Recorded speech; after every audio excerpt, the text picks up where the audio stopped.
ایک وقت کی بات ہے کہ ایلدوریا نامی ایک خاموش گاؤں تھا جو قدیم جنگلات اور سرسبز پہاڑیوں کے درمیان بسا ہوا تھا۔ وہاں ایک عاجز لوہار الریک رہتا تھا۔ الریک نہ صرف عمدہ تلواریں اور گھوڑوں کے نال بنانے میں ماہر تھا بلکہ اپنے نرم دل اور مدد کرنے کے جذبے کے لیے بھی جانا جاتا تھا۔ ایک سرد خزاں کی صبح جب الریک جنگل میں نایاب جڑی بوٹیاں جمع کر رہا تھا، اسے ایک قدیم راہ نظر آئی جسے اس نے پہلے کبھی نہیں دیکھا تھا۔ تجسس سے بھرپور اس نے اس راہ کی پیروی کی جو اسے ایک چھپی ہوئی چمن زار تک لے گئی جو جادوئی روشنی سے بھرپور تھا۔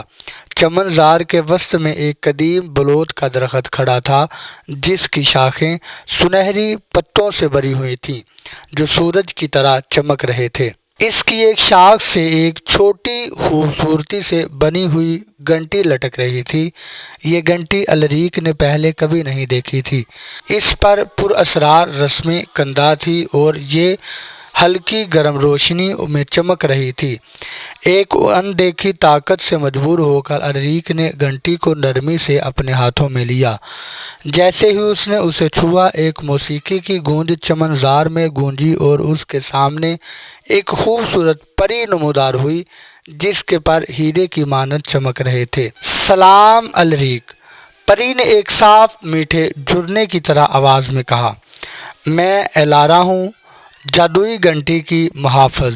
اس گھنٹی میں اپنے حامل کو ایک خواہش پوری کرنے کی طاقت ہے، لیکن بڑی طاقت کے ساتھ بڑی ذمہ داری آتی ہے۔ اسے دانش مندی سے استعمال کرو۔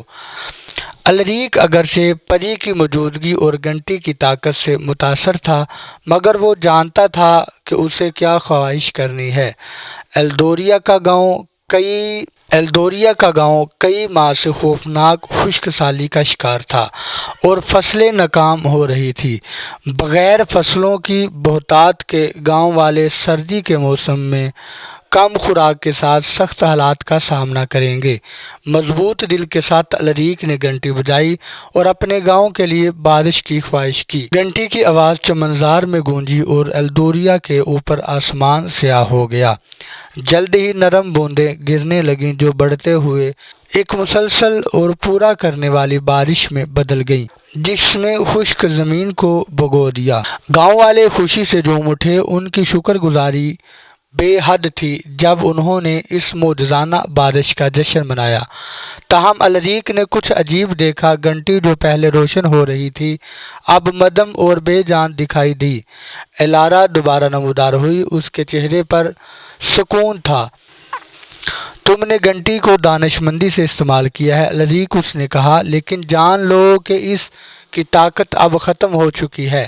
یہ اس وقت کے لیے امید کی کرن تھی جب انتہائی ضرورت ہو۔ اسے محفوظ رکھو کیونکہ اگرچہ یہ اب مزید خواہشات پوری نہیں کر سکتی، یہ تمہاری دکھائی دے گی مہربانی اور بے غرض کی یاد دہانی کے طور پر ہمیشہ موجود رہے گی۔ الریک نے گھنٹی کو احتیاط سے کپڑے میں لپیٹ کر اپنے گاؤں واپس لے گیا۔ اس نے اسے اپنے گھر میں ایک خاص جگہ پر رکھا جہاں یہ امید اور اتحاد کی علامت بن گئی۔ جب بھی گاؤں والے مشکلات کا سامنا کرتے، وہ گھنٹی کی طرف دیکھتے اور اس دن کو یاد کرتے جب ان کے عاجز لوہار نے اپنی بے غرض خواہش سے انہیں بچایا تھا۔ سال گزرتے گئے اور ایلدوریا بھولنے لگا۔ جادوئی گھنٹی اور مہربان دل والے لوہار کی کہانی ایک داستان بن گئی۔ نسل در نسل یہ کہانی اس بات کی گواہی کے طور پر سنائی جانے لگی کہ مہربانی کی طاقت اور بے غرض عمل کے اندر چھپی جادوئی طاقت، اور اس طرح جادوئی گھنٹی ایلدوریا میں موجود رہی، گاؤں کے دل کی خاموش محافظ جو ہر دیکھنے والے کو یہ یاد دلاتی رہی کہ سچی جادوگری اندر سے آتی ہے۔